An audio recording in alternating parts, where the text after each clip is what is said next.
we've been kind of talking about this too, the fact that a lot of people don't understand redistricting and they don't understand gerrymandering.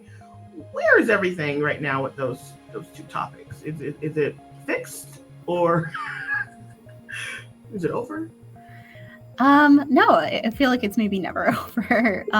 It's been going on a lot longer than I think anyone expected or had hoped.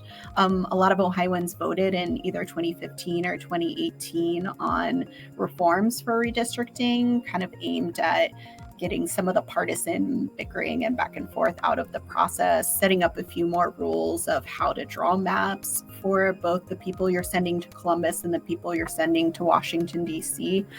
And there were kind of two different processes for doing that. Several maps that were submitted to the Ohio Supreme Court after some lawsuits challenged them.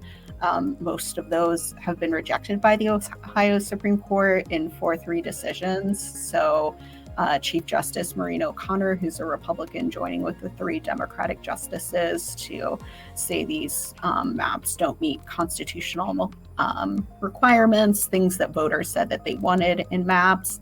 And so that has led the congressional maps are on the May 3rd primary, in part because maps are constitutional until proven otherwise. So there is a court challenge to the congressional maps, but it's still being reviewed. And so that isn't exactly finished.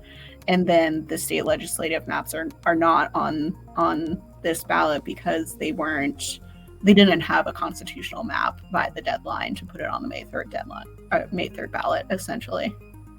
And another plot twist with the congressional maps too is that even if we get through the 2022 elections with this particular set of maps, some of the groups that have been challenging the maps in the past have suggested that they may come back ahead of the 2024 elections and try to retool things and challenge the constitutionality. So talk about a process that may never end. We may be hearing some of this even after the November election this year. What impact do you think it's had on the races themselves, as far as the Senate race and the governor race? Well, I think the redistricting process in general has been really confusing for people. Understandably, it's a very confusing process, even for me to follow half the time. And I think, there's been a lot of question in these weeks leading up to the May 3rd primary about what's actually going to be on people's ballots. Will I be able to vote in my congressional race, my legislative race? And so that's why, for anyone who's still unsure about what's going to be on their ballot next week, there are a couple ways you can check that out. The Dispatch and our sister newspapers have a voter's guide online where you can plug in your address and see what's going to be on your ballot. There are also those resources available with your local boards of election and the Ohio Secretary of State's website as well. But, again, it's been kind of a confusing process, and I guess we'll find out in the coming weeks if this has any impact on turnout at all.